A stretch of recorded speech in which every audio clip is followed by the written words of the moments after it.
Welcome to Fix Your Hole. How to repair a hole in your drywall. Fix your hole. Here we have a hole in the drywall. It's a pretty good hole. Probably about 4 inches this way and 5 or 6 inches this way. Now, normally I'd be using a drywall saw, but today I'm using a steak knife because I can't find my drywall saw. The important thing to do is to just cut out the hole. Make it nice and square. It cuts pretty easy. See? You just cut out the uneven areas. No bigger than what the hole already is. We're not looking to make a huge hole. But you can just square it off here and make it nice and square. So I'm going to do that right now. See, it cuts, drywall cuts real easy.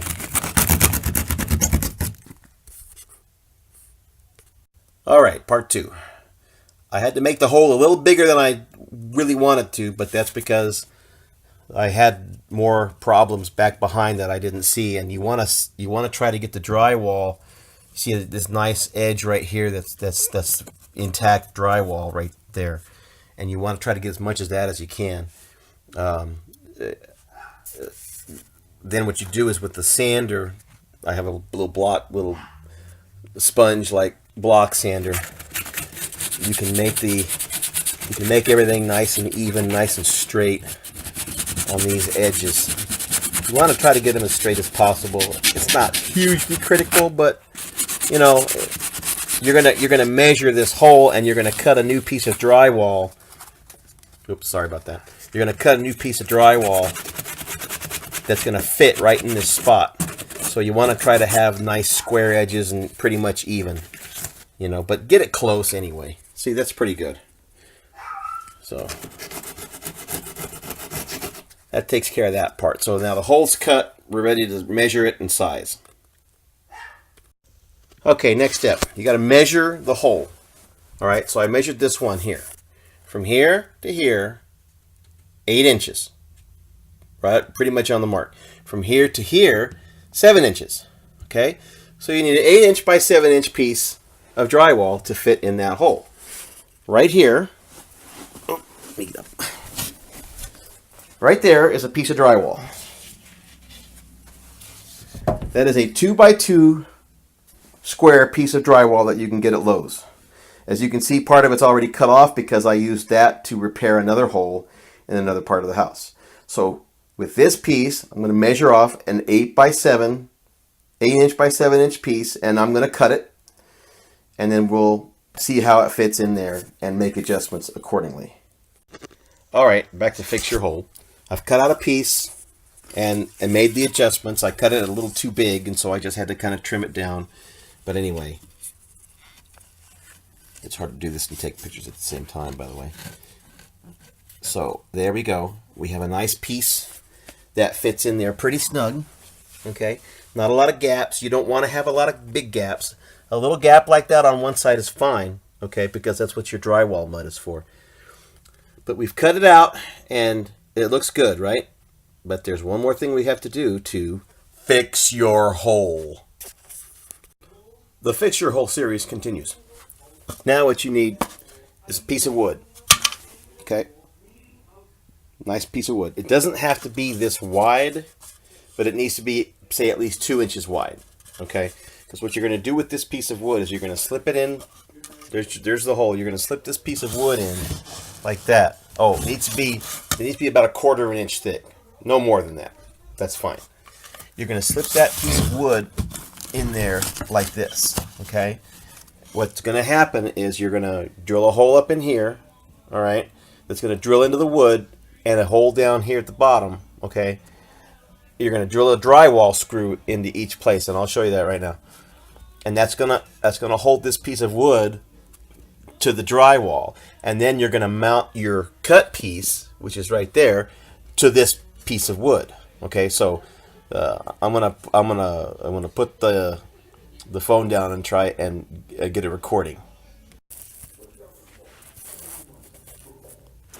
Okay, here we go.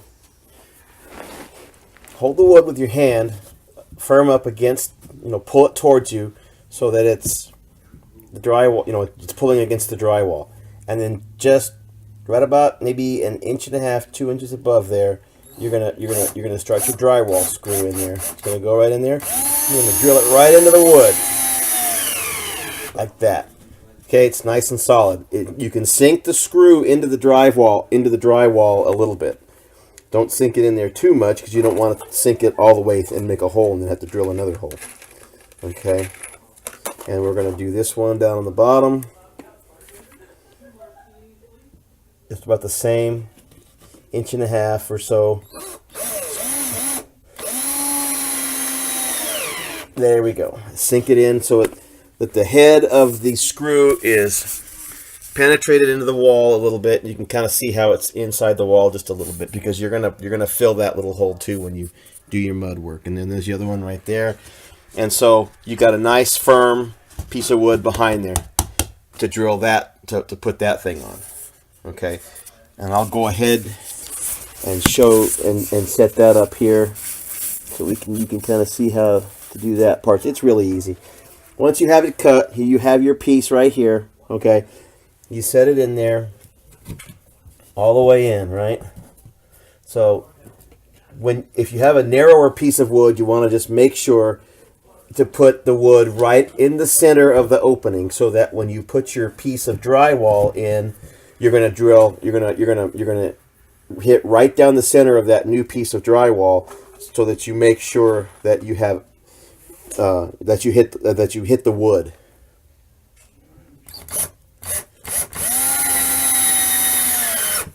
Sink it in a little bit.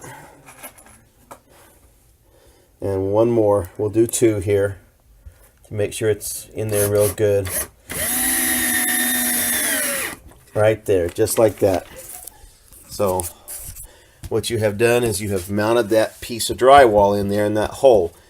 The wood creates a nice surface to attach the piece in, and everything should be pretty level and pretty even so that you have nothing sticking out here. Okay, so then what you can do at this point is you can take the sander and you can just kind of scuff any edges that might be sticking out from your cut piece so that you can kind of get, you want to have as uniform a surface here. You want to have it nice and even. Okay, so that when you apply the drywall mud, you don't have any gaps or any bumps. That pretty much covers it right there. So there's the piece right there. We're in good shape. Okay, just real quick, I got what they call self-drilling drywall screws. Come on, focus in on that.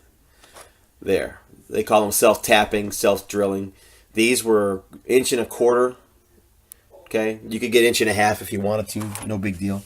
I don't think you need any bigger than 1.5 inches, but you want to get drywall screws, and they don't even have to be self-drilling. But the self-drilling or self-tapping kind are easier to work with because they make their own little hole to drill through.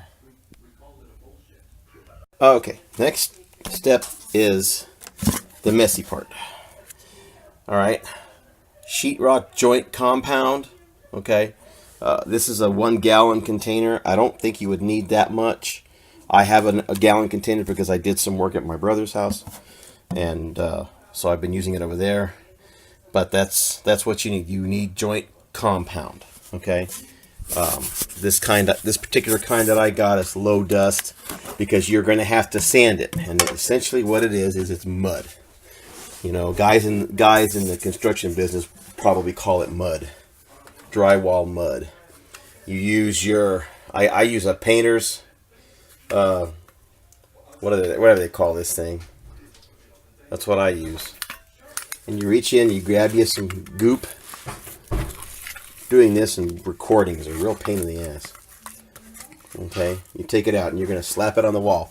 You see what you're doing is you're going to cover that. You're going to cover the screw hole right there, like you have there, and then it's also you're going to force this stuff into this area, into the gaps between the new piece of drywall and the existing drywall. And you just spread it on. You just put it on. See, it just spreads on. So let me put this down here. You get a better view of what I'm doing.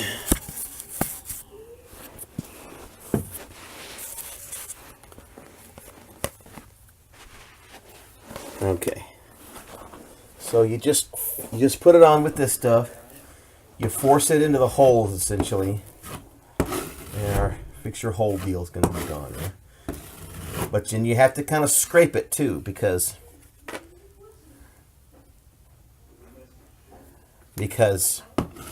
you don't want to leave big clumps of it.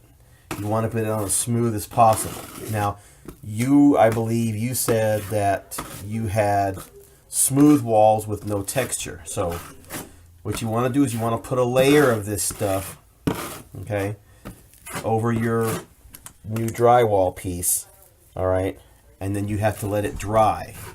Usually, large jobs takes 24 hours to dry. Okay, I'm going to leave this to set overnight and then finish this up tomorrow. Okay, because this has to dry. But you just fill, and because, you see what I'm going to do is I'm going to put a texture over this after I've sanded it. What I'm doing right now is just filling these holes. What you want to do is you want to have a layer of it, kind of smooth, but you're going to sand it afterwards. But since you have smooth walls and you're not going to texture, you're going to sand this down to a smooth surface and then repaint it. So just kind of put a nice light coating over the whole area, just like this. Okay, try to remove any excess, but don't take so much off that you end up exposing any of the holes that you're trying to cover up.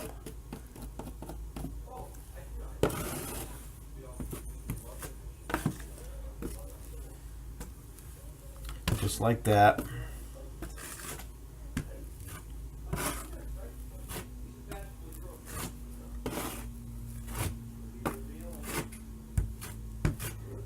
And it sands off really easy, so it's not a big deal.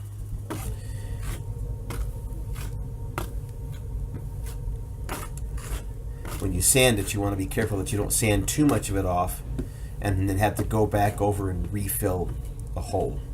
And that should do it for now. So that's that part. And that, now for the night, we're going to be done and we'll finish up tomorrow. But it's looking pretty good. Okay. Been a couple of days. I didn't get to it yesterday, but that's fine. This stuff takes a little while to dry, but once it's dry, it sands very easy. Somebody actually adjusted my little sign there. But so now what you want to do is you want to sand that down and make it smooth. Let's see if I can show you here real quick.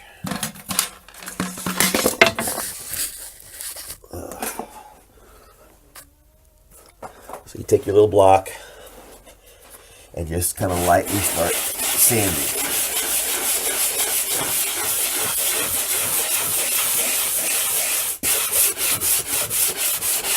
You don't want to dig in while you're sanding. You just want to be very light about it because this stuff, you can actually gouge it pretty easy. And since you have smooth walls, you don't have the texture like I have on my walls. You want to try to get this as very smooth as you possibly can.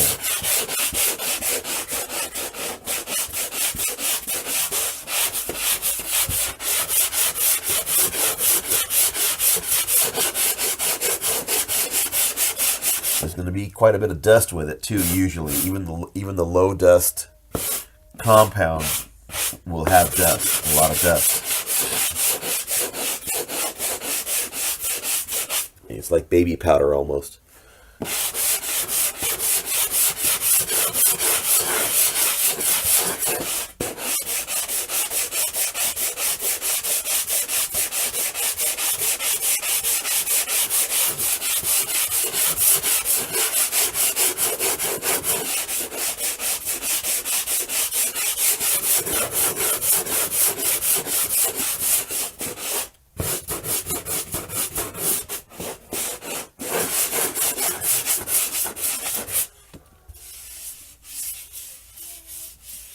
Okay, so the main issue here is you want it to be smooth.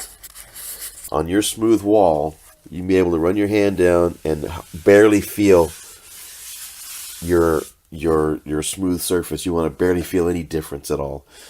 And once you have a nice smooth surface, then in your case you can paint that surface, and it should be pretty good.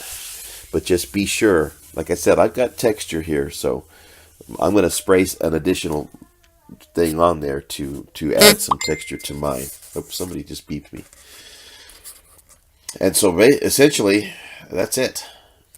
Once you've done that, your wall is fixed. Now, if for some reason you gouge it, or you have a hole or something that didn't come out quite right, you can just add more of your joint compound right there and just redo the small area. Again, you have to let it dry, over a period, at least a small area, you might be able to let dry for about 12 hours.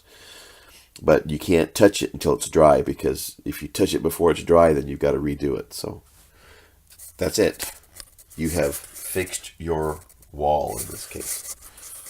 So good luck.